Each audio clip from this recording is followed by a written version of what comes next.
everyone, welcome back to another exciting episode of our Youth4Neuro Podcast. This is your host Mamoona, and with me is my amazing co-host Eira. Hi everyone, I'm so glad to be here with you all. Today, we are diving into the most important topic, the one जो हमें हमारी पहचान याद दिलाता है, the neuroscience of memories. Oh, like that recent movie Inside Out 2, it really delves into how our memories impact our emotions. Exactly, Eira. You know about that Inside Out 2 movie, that animated movie, the follow-up to the beloved Inside Out from Pixar. Is that even a question, Mamoona? I mean, who wouldn't be captivated by the adventures of Riley's emotions? Fear, sadness, joy, disgust, anger, and now even with new emotions such as anxiety, envy, embarrassment. Absolutely. And what's fascinating is how the film mirrors real neuroscience. It explores how memories are stored and how our brain forms connection between them. Just like in the movie, our brain has this headquarters where our emotions and memories interact. And remember that mechanism Joy creates to toss the negative memories into the back? It's like our brain's way of coping with stuff that we'd rather not dwell on.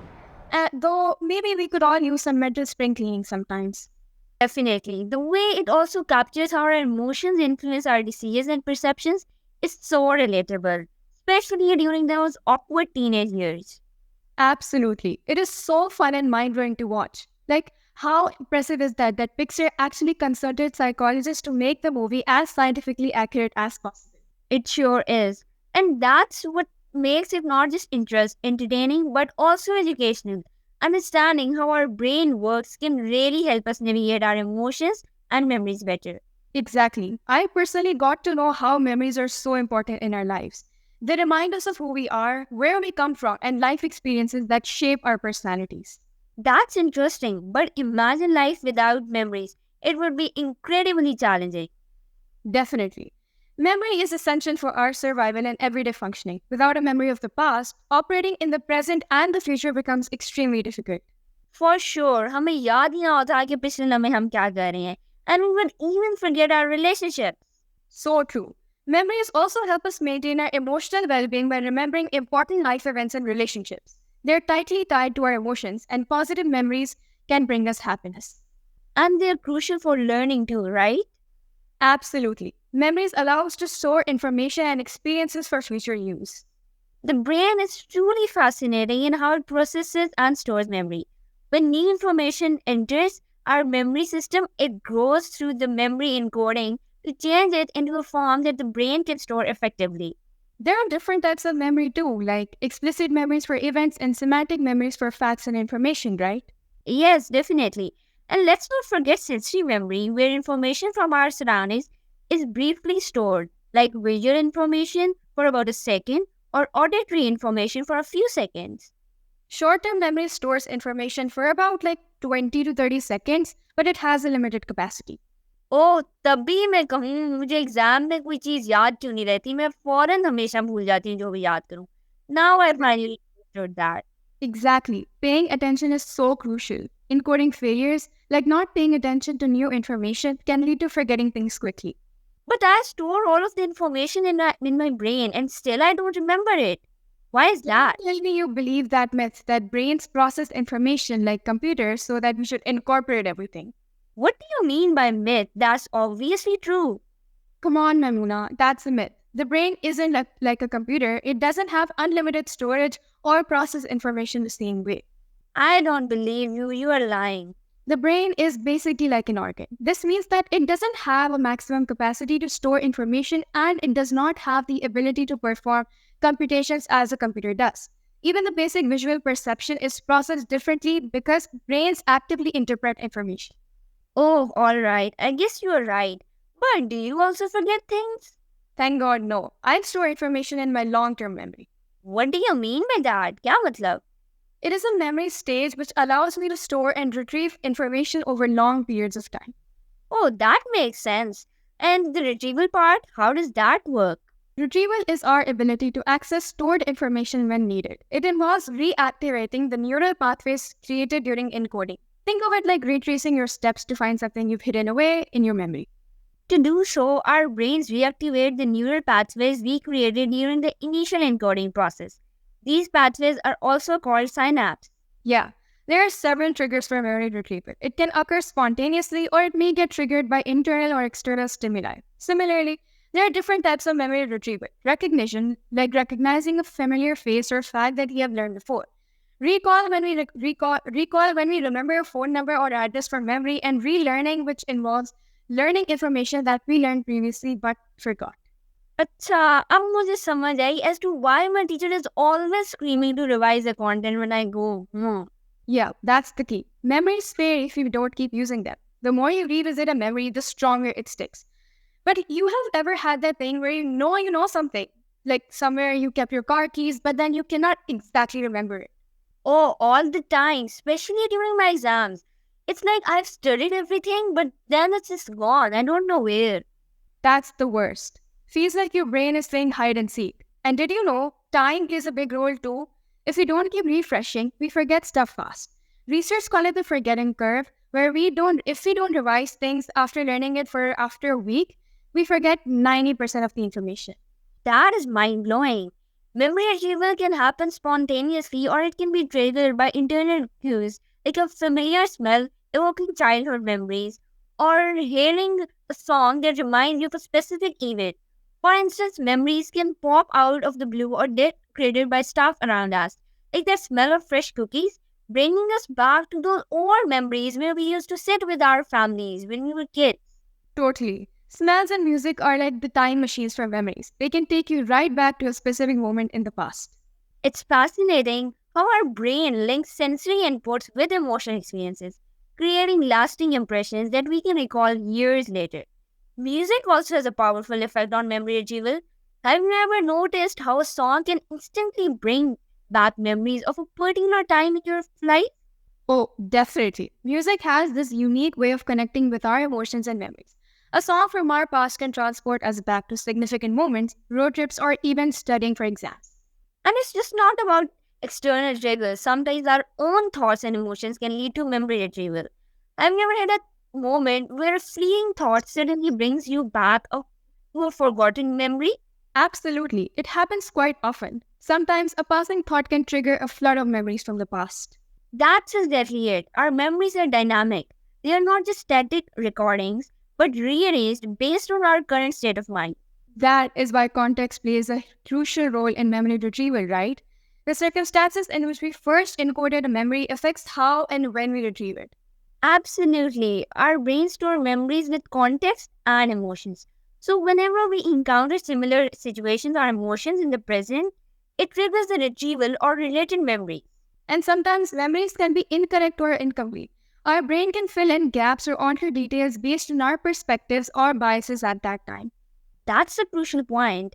This is why eyewitness testimonies in court can be complex. Our memories reflect external influences and internal interpretations.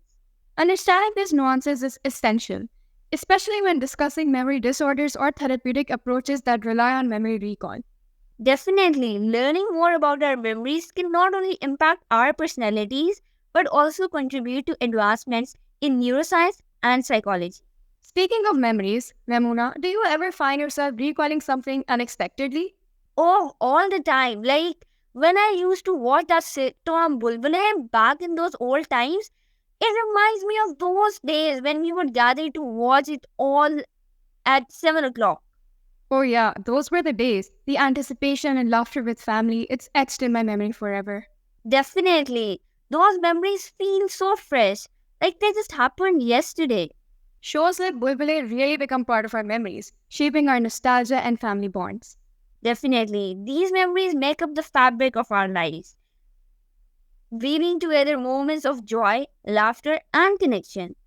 And what about those memories that we try to bury on purpose? Oh, that's a tricky part of our memory system.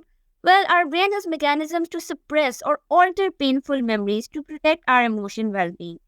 It's a bit like that forgetting feature in Inside Out. Right, but sometimes these suppressed memories can resurface unexpectedly, often triggered by specific cues or during certain emotional states. Yes, and this can be challenging. For some, these resurfaced memories can be overwhelming, leading to conditions like PTSD. Post-traumatic stress disorder is indeed a profound example of how deeply our memories can affect us. It shows that memories aren't just mental records, they have real, tangible impacts on our mental and physical health. And this is where approaches like cognitive behavioral therapy, CBT, come in, helping individuals process and reframe their traumatic memories.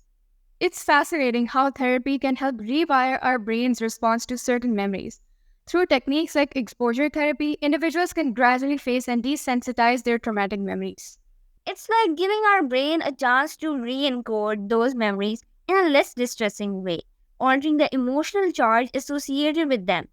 And on the flip side, positive memories and practices like mindfulness can enhance our well being. Remembering happy memories and practicing gratitude can significantly boost our mood and mental health. That's true. Focusing on positive memories can help create a more resilient and optimistic mindset, aiding in our overall emotional resilience.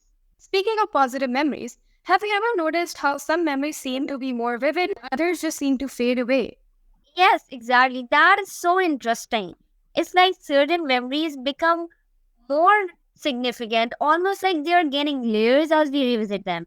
That's because each time we recall a memory, we're not just replaying it, we're actually re encoding it. This means the memory can be slightly altered, influenced by our current thoughts and emotions. So, in a way, our memories are living, evolving parts of us, shared by our ongoing experiences and perceptions. Exactly. This dynamic nature of memory can be both a strength and vulnerability. It's what allows us to learn and adapt, but it also means our memories are not infallible records of the past. That's why it's important to be mindful of how we interpret and revisit our memories. Our perspective can significantly influence the way we remember events. And it also highlights the importance of creating positive experiences and memories. They can serve as a source of strength and joy in the future. Absolutely, investing in meaningful relationships and experiences not only enriches our present but also builds a reservoir of positive memories to draw from. Speaking of which, do you have a favorite memory that always brings a smile to your face? Oh, definitely. One of my favorite memories is the time we went on a family trip to Murray. It was so beautiful, the scenic beauty, the laughter, and the joy of being together. It's something that I cherish deeply. That sounds wonderful. For me, it's the annual family gatherings during Eid. The warmth, the delicious foods, and the sense of togetherness are memories I hold close to my heart. It's amazing how these memories shape our sense of identity and connection to our roots. And they remind us of the importance making time for loved ones and creating new memories together. Yes, because at the end of the day, our memories are what we carry with us. They are a testament to the life that we have lived and the people we have shared it with. And understanding the science behind memories can help us appreciate their significance even more. Speaking of science, it's incredible how techniques like EMDR can help people process traumatic memories. EMDR is a powerful tool. It uses bilateral simulation, like eye movements or taps, to help the brain reprocess traumatic memories and reduce their emotional impact. It's amazing how these techniques leverage our brain's natural mechanisms to promote healing. It shows the resilience of our human mind. Indeed. And it's a reminder that no matter how challenging our memories might be, there's always a way to work through them and find a path to well being. But, Mamoona, age hits memory too, right? Yes, definitely. Some things get easier with time, but others actually get better, like knowing more words or handling emotions. So, getting older is not all that bad for memory. No, and there are also tricks to boost memory, like getting enough sleep and doing the things where we actively quiz ourselves. Making connections help too. Like, try linking stuff that you want to remember with other things. And don't forget, a healthy lifestyle is a big deal. Exercise and good food. They are the most important things. Stress messes with memory big time too, right? Totally. Too much stress in our brains just cannot hold on to stuff. So all that thriving under pressure stuff, not exactly true for the memory. Exactly. Memories aren't like replaying a video. They're more like live performances, changing a bit each time we recall them. And they are not always reliable, which is why courtroom memories can be sketchy sometimes. Absolutely. With the right care, our brains stay sharp. Exactly. Our memories shape who we are, but they don't define us. We have the power to reinterpret them and grow from them. And on that uplifting note, let's wrap up today's episode. Thank you all for joining us on this journey through the fascinating world of memories. We hope you all enjoyed our discussion and learned something new. Don't forget to share your thoughts and memories with us in the comment section below. Yes, we'd love to hear from you. Until next time, keep exploring the wonders of your mind and stay curious. Take care, everyone, and remember, every memory is a chapter in the story of your life, so make it a good one. Goodbye, everyone.